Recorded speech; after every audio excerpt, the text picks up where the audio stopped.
Welcome to this summary and analysis of Book 10 in the Brothers Karamazov.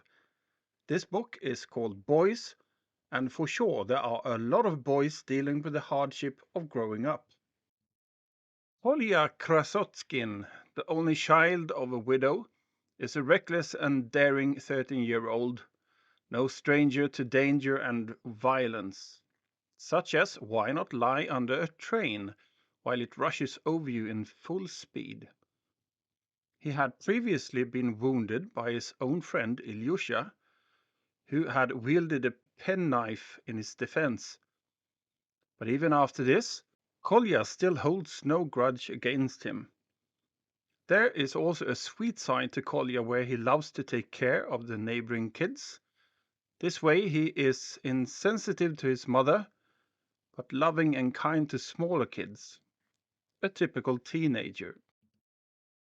The day before Dimitri's trial, Kolya was playing with two other children of his mother's lodger. Without delay, he left for his important mission, Kolya's first time visiting Ilyusha. When he got there, Kolya asked Smurov to call Alyosha outside. He had longed to meet the man he had heard so much of. As soon as they locked eyes, they became fast friends, as Alyosha treated Kolya with respect. Yes, Alyosha is back after 2 books and 2 months, and he sure looks smashing. Kolya quickly explained the story of what had happened between him and Ilyusha, how they used to be best friends until Kolya scolded Ilyusha for feeding his pup Shuchka a piece of bread with a pin in it. The consequences were far more than Kolya expected. Ilyusha instead retaliated with a penknife, piercing Kolya's skin and leaving a hidden scar. Ever since then, Ilyusha has felt guilty about what happened to Shuchka, and now he is facing death. Alyosha and Kolya go into the house, and Ilyusha's face illuminates with joy at the sight of his beloved friend.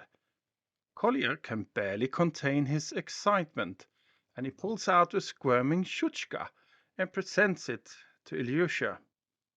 Tears of happiness stream down Ilyusha's face as he marvels at Kolya's dedication. He stayed away for so long just to train this dog for him. Katerina Ivanovna has called a doctor from Moscow to examine Ilyusha, but Alyosha and Kolya remain outside, anxiously awaiting the news. Kolya begins to open up to Alyosha, pouring out his frustrations and confessing his fears of life.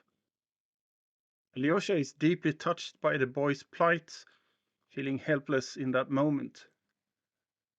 The doctor finally steps out with a sobering prognosis. Ilyusha doesn't have much time left. The boy bravely attempts to ease the pain of his father, while Kolya is silently overcome with emotion.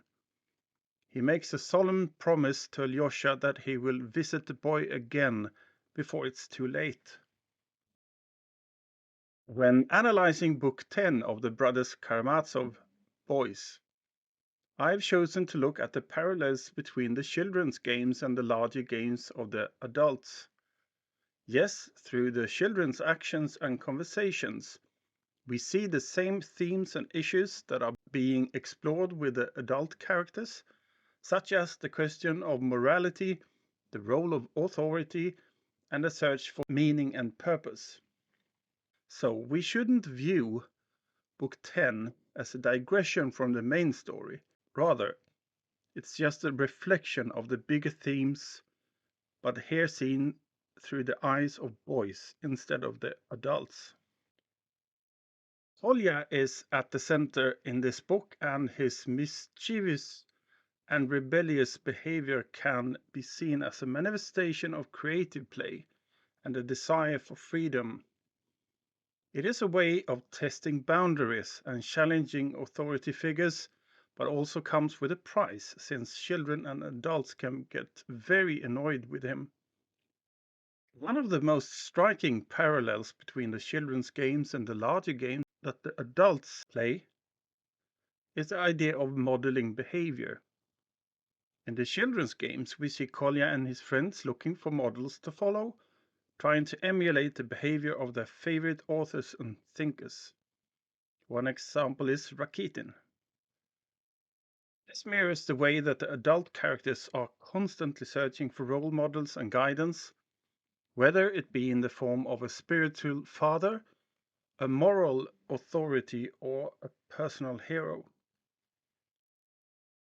We should also look at the consequences of modeling behavior, and these are also explored in both the children's games and the larger events in the story.